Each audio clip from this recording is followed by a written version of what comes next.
नमस्ते और सनातन rich Indian mythology में आपका फिर से स्वागत है। ये हमारी श्रृंखला का एपिसोड 22 है, सीजन 1 का। और हाँ, एक याद दहानी, पिछले एपिसोड्स के लिंक्स नीचे डिस्क्रिप्शन में हैं। अगर आपने वो नहीं देखे तो ज़रूर देखिएगा, काफ़ी रोचक विषय थे वो भी।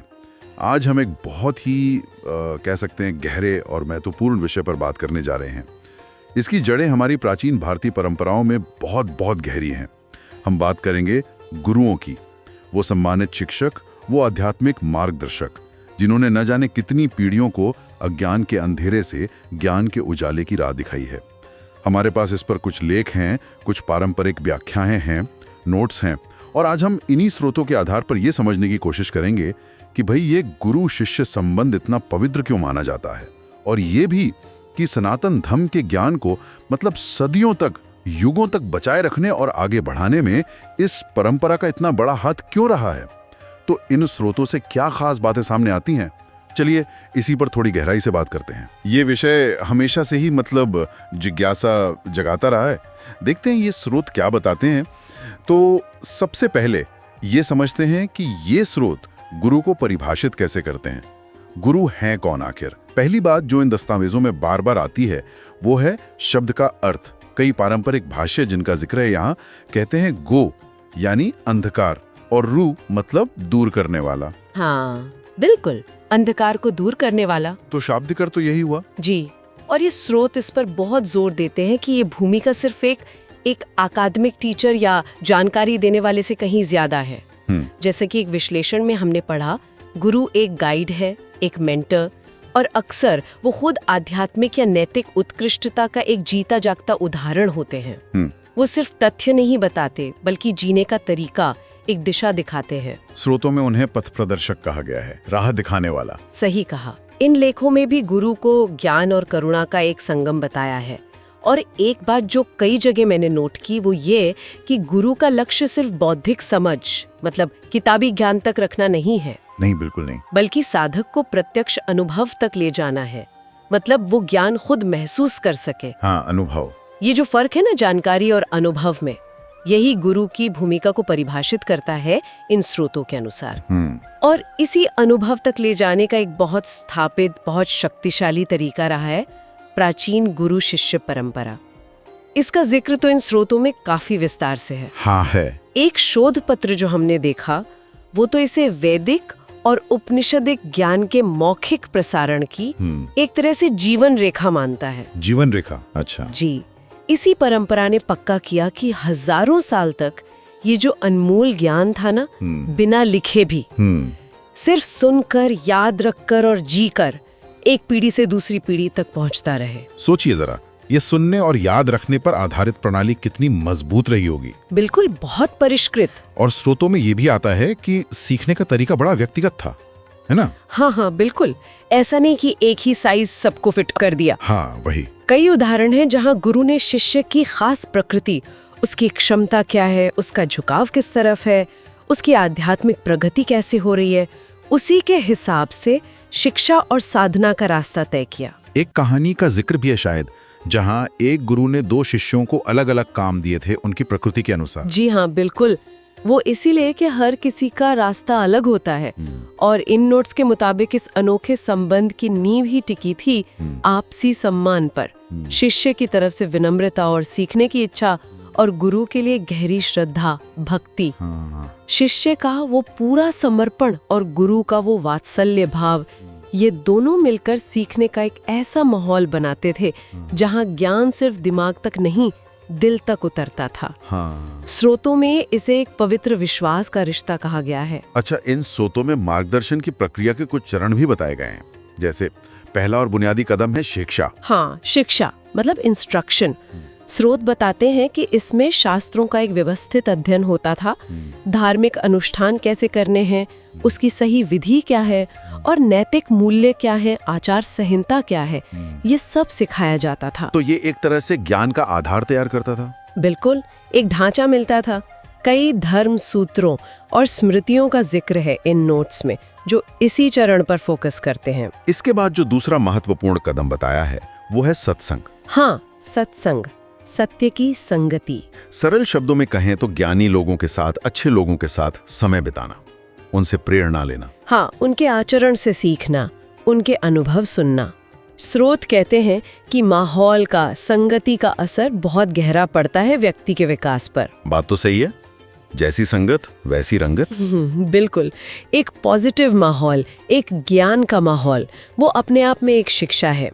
तीसरा चरण जिस पर कई लेखों में जोर है वो है सेवा। सेवा किसकी? गुरु की सेवा, आश्रम की या फिर समाज की, बिना किसी स्वार्थ की सेवा करना। अच्छा। स्रोत इसे अहंकार को कम करने, विनम्रता बढ़ाने और खुद को एक बड़ी सच्चाई से जोड़ने का एक मजबूत जरिया मानते हैं। एक टिप्पणी में इसे कर्म योग का प्रैक्टिकल रूप कहा गया है। दिलचस्प। और फिर आता है चौथा और शायद सबसे जरूरी चरण, साधना। कोई नैतिक सिद्धांत, उसे अपनी रोज की जिंदगी में लाना, उसका नियम से अभ्यास करना। इन स्रोतों में इस बात पर बहुत जोर दिया गया है कि बिना साधना के ज्ञान बस जानकारी रह जाता है। एकदम सही, अनुभव नहीं बनता। ज्ञान को एक जीवंत अनुभव में बदलना, यही साधना का लक्ष्य है। ये बात योग और तंत्र से जुड़े नोट्स में साफ तौर पर कही गई है। तो ध्यान, जप, तप, स्वाध्याय, ये सब साधना के तरीके हुए। हाँ, चिंतन, मनन, ये सब साधना के ही अलग अलग रूप है जिनका जिक्र इन स्रोतों में बार बार मिलता है। चलिए अब थोड़ा और आगे बढ़ते हैं, गुरु के महत्व पर बात करते हैं। कुछ स्रोतों में इसे फिनोमेनन ऑफ द गुरु कहा गया है। ये दस्तावेज गुरुओं को सिर्फ शिक्षक नहीं मानते। नहीं, बिल्कुल नहीं। उन्हें अक्सर दिव्य ज्ञान या परम सत्य का एक जीता जागता रूप माना जाता है। हाँ, और यहाँ बात और भी रहस्यमयी और दिलचस्प हो जाती है। हमारे पास जो पारंपरिक कथाएं हैं या जीवनियों से जुड़े नोट्स हैं, उनमें कई गुरुओं को अवतार माना गया है। अवतार मतलब ईश्वर का मानवीय रूप। हाँ, या फिर आत्म साक्षात्कारी संत जिन्होंने परम सत्य का अनुभव कर लिया हो। और ऐसा गहरा विश्वास है जो इन स्रोतों में दिखता है कि ऐसे गुरुओं की कृपा, उनका आशीर्वाद, उनका गाइडेंस शिष्यों को सांसारिक बंधनों से, दुखों से ऊपर उठा सकता है। अच्छा। उनकी मौजूदगी ही परिवर्तन ला सकती है, ऐसा माना गया है। इसी वजह से, जैसा कि भक्ति वाले स्रोतों में बताया गया है, गुरु के मार्गदर्शन में पूरा विश्वास और समर्पण, इसे ही आध्यात्मिक बदलाव की, मुक्ति की चाबी माना गया है। हाँ, एक गहरा भरोसा कि गुरु मंजिल तक पहुंचाएंगे जरूर। हालांकि विवेक के महत्व पर भी जोर है, उस पर हम आएंगे अभी। और ये भी जानना दिलचस्प है कि जो सामग्री हमारे पास है वो दिखाती है कि भारत की अलग अलग आध्यात्मिक और दार्शनिक परंपराओं ने गुरु की भूमिका को अपने अपने तरीके से देखा है। ये तो है। जैसे वेदांत पर जो लेख हैं, वो गुरु को अज्ञान हटाने वाला मानते हैं। जो शिष्य के अंदर पहले से मौजूद आत्मज्ञान है, उसे बस उजागर कर देते हैं।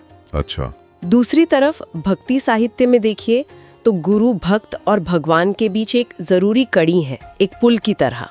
एक मध्यस्थ। बिल्कुल।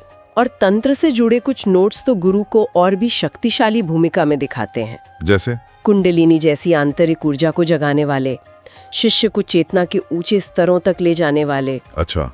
इसी तरह योग परंपरा में गुरु आसन, प्राणायाम, ध्यान, इनकी सही तकनीक सिखाकर शारीरिक, मानसिक, आध्यात्मिक शुद्धि में मदद करते हैं। तो लक्ष्य शायद एक ही हो, पर रास्ते और गुरु की भूमिका की बारीकियां अलग अलग हैं। हाँ, बिल्कुल। स्रोतों में ये भिन्नता साफ दिखती है। और ये भी बहुत महत्वपूर्ण है, जो इन स्रोतों से पता चलता है कि गुरुओं का योगदान सिर्फ अध्यात्म तक ही सीमित नहीं था। अच्छा, और क्या था? वो कलाओं के, विज्ञान के, अनुष्ठानों के भी संरक्षक रहे हैं। जैसे देखिए, वो जटिल वैदिक यज्ञ और अनुष्ठान कैसे करने हैं उसकी विधि, गूढ़ दार्शनिक सिद्धांत हैं उनकी व्याख्या, शास्त्रीय संगीत की बारीकियां हैं, पारंपरिक नृत्य शैलियां हैं, आयुर्वेद का ज्ञान है। ये सब कुछ गुरु शिष्य परंपरा से ही तो बचा और आगे बढ़ा। सही बात है। कुछ नोट्स में तो खास घरानों और संप्रदायों का जिक्र है जहां ये परंपरा आज भी जीवित है। तो मतलब ये परंपरा सिर्फ इतिहास की बात नहीं है, आज भी चल रही है? बिल्कुल नहीं। हमारे पास जो कुछ समकालीन लेख और इंटरव्यू हैं, उनसे साफ पता चलता है कि ये परंपरा आज भी भारत में और दुनिया भर में जीवित है। अच्छा। हाँ, ये बात जरूर है कि समय के साथ कुछ बदलाव आए हैं। कैसे बदलाव? जैसे संचार के तरीके बदल गए हैं, गुरुकुल का वो पुराना स्वरूप शायद हर जगह ना हो, गुरु शिष्य का रिश्ता शायद पहले जितना गहरा और औपचारिक ना हो, लेकिन मार्गदर्शन पाने की जरूरत और वो श्रद्धा का भाव, वो अब भी काफी हद तक कायम है। आज भी लाखों लोग हैं जो मार्गदर्शन और प्रेरणा के लिए गुरुओं के पास जाते हैं। ये सुनना वाकई बहुत प्रेरणा देता है कि कैसे एक परंपरा ने ज्ञान को और व्यक्तिगत विकास को इतने लंबे समय तक बनाए रखा। लेकिन जैसा हर शक्तिशाली चीज के साथ होता है, इसके गलत इस्तेमाल का खतरा भी तो रहता होगा।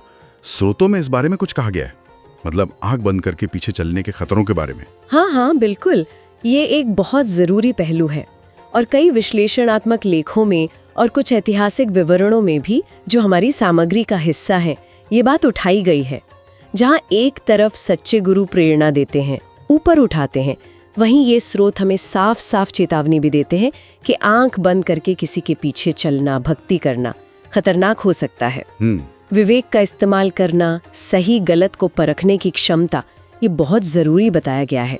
कुछ स्रोतों में तो उदाहरण भी दिए गए हैं जहां गुरुओं ने अपनी स्थिति का गलत फायदा उठाया, या जहां शिष्यों ने बिना सोचे समझे अनुसरण किया और अपना नुकसान कर बैठे। तो इसका मतलब ये हुआ कि श्रद्धा और विवेक, इन दोनों में एक संतुलन बनाना जरूरी है। बिल्कुल, एकदम। असल में कई स्रोत इस बात पर सहमत लगते हैं कि जो सच्चे गुरु होते हैं ना, वो कभी भी आंख बंद करके पीछे चलने को बढ़ावा नहीं देते, बल्कि उल्टे वो हमेशा सवाल पूछने को, यानी क्रिटिकल थिंकिंग को, अपने खुद के अनुभव के महत्व को और एक नैतिक स्वतंत्र जीवन जीने को ही प्रोत्साहित करते हैं। अच्छा। वो शिष्य को अपने पैरों पर खड़ा होना सिखाते हैं, हमेशा के लिए निर्भर रहना नहीं।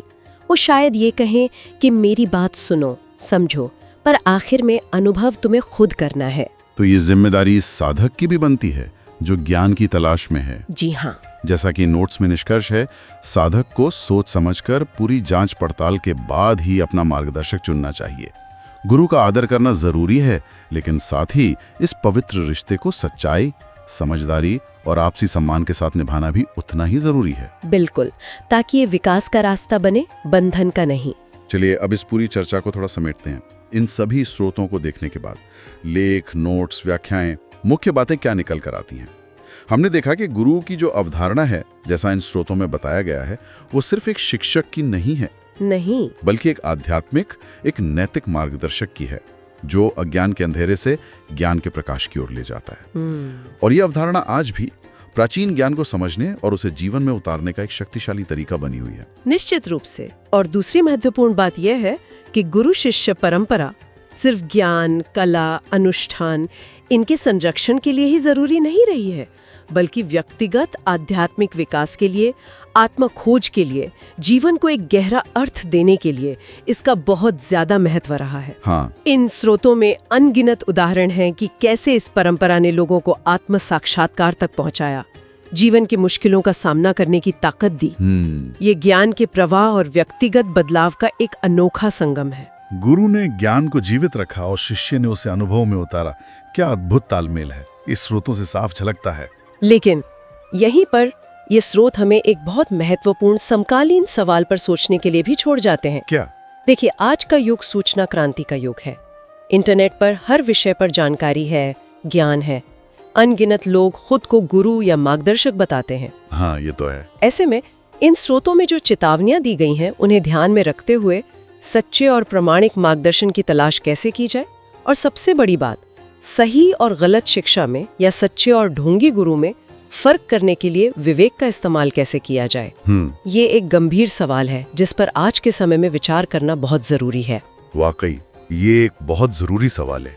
आज के समय में हर साधक को इस पर सोचना चाहिए। इन स्रोतों ने हमें गुरु परंपरा की महानता तो दिखाई ही, साथ ही उसकी चुनौतियों के प्रति भी सावधान किया।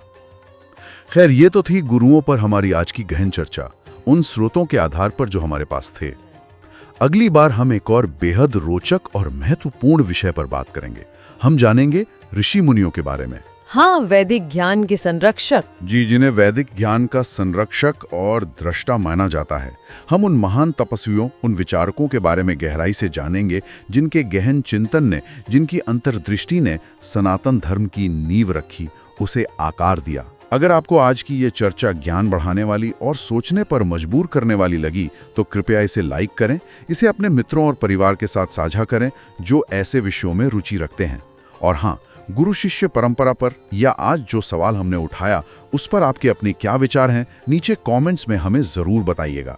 और हाँ, अगर आप हमारे अगले एपिसोड्स जैसे ऋषि मुनियों पर होने वाली चर्चा को मिस नहीं करना चाहते तो चैनल को सब्सक्राइब करना ना भूलें और वो जो घंटी का आइकॉन है उसे भी दबा दें ताकि आपको नोटिफिकेशन मिल जाए। सनातन रिच इंडियन माइथोलॉजी सुनने के लिए आपका बहुत बहुत धन्यवाद। हम आशा करते हैं कि आपका मार्ग हमेशा बुद्धिमान मार्गदर्शन और आंतरिक प्रकाश से रोशन रहे। नमस्ते।